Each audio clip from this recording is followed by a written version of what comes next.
Você já ouviu essa história desde criança. Um menino pequeno com um estilingue encara um gigante colossal de quase 3 metros de altura e o derruba com uma simples pedra. A batalha de Davi contra Golias é uma das cenas mais famosas da Bíblia. Mas, e se eu te dissesse que a maioria das pessoas nunca percebeu um detalhe impressionante escondido nessa história? Um detalhe que muda completamente a forma como enxergamos Davi e Golias, e até nós mesmos, quando o vemos Golias. Pensamos em força bruta, músculos, poder, invencibilidade, mas a Bíblia descreve algo curioso. Golias não caminhava sozinho. Em 1 Samuel 17, o texto diz que quem levava o escudo ia adiante dele.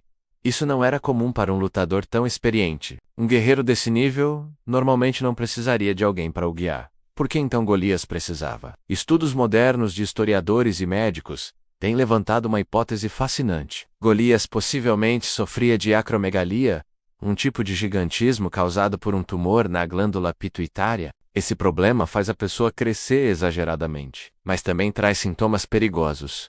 Problemas severos de visão, lentidão, dores nos ossos e falta de equilíbrio. É possível que Golias fosse gigante, sim, mas com visão extremamente limitada. Esse detalhe faz algo explodir na nossa mente. Golias não enxergava Davi com clareza. Quando eu desço eu um cão, para vires a mim com paus. 1 SM 1743. A frase com paus pode ser um sinal de visão distorcida. Davi só tinha uma funda, mas Golias provavelmente via vários objetos, como se estivessem duplicados. Ou seja, a fraqueza de Golias estava literalmente diante de todos, mas ninguém percebia. Agora pense comigo. Enquanto o exército de Israel queria lutar com espadas e armaduras, Davi viu apenas uma coisa: um homem pesado, grande, lento e provavelmente sem visão boa o suficiente para reagir. Davi não lutou como um soldado. Ele lutou como um pastor.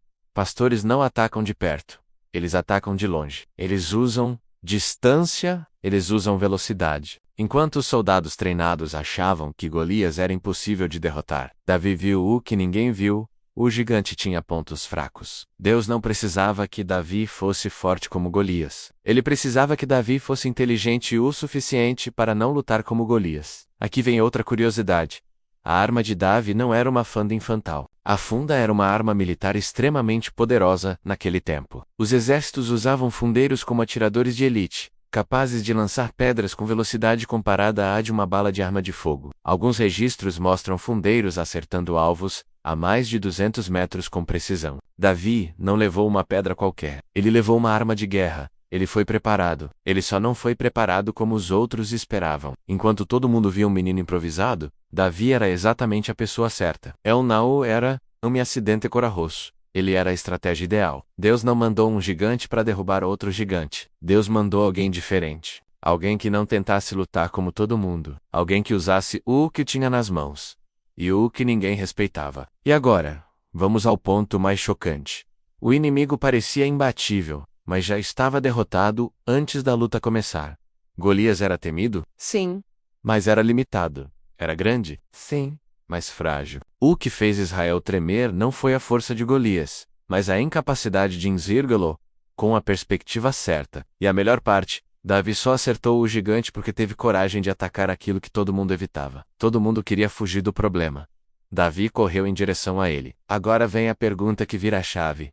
E se o problema que você tem hoje não for tão forte assim? E se ele só parece gigante porque você está olhando da perspectiva errada? E se aquilo que te dá medo está na verdade cheio de fraquezas escondidas que você ainda não enxergou? E hoje talvez você esteja enfrentando um Golias na sua vida, uma ansiedade, uma dívida, uma decisão, um relacionamento, uma enfermidade, um sonho que parece impossível. Mas lembre-se, Golias não era tão forte. Ele era apenas grande. O que fazia ele parecer invencível era o medo. O inimigo que te assusta pode ter pontos fracos que você ainda não percebeu. Deus não precisa te dar tamanho de gigante para te dar vitória. Ele só precisa que você use aquilo que ele já colocou nas suas mãos. O que te vence não é o tamanho do problema. É o medo que você deixa crescer dentro de você. O gigante nunca foi Golias. O gigante é o medo que você decide enfrentar. Então hoje, não lute como todo mundo. Lute como Deus te fez. Use o que você tem. Caminhe não com força, mas com estratégia. Porque com Deus, o pequeno se torna letal, e o gigante se torna apenas uma sombra.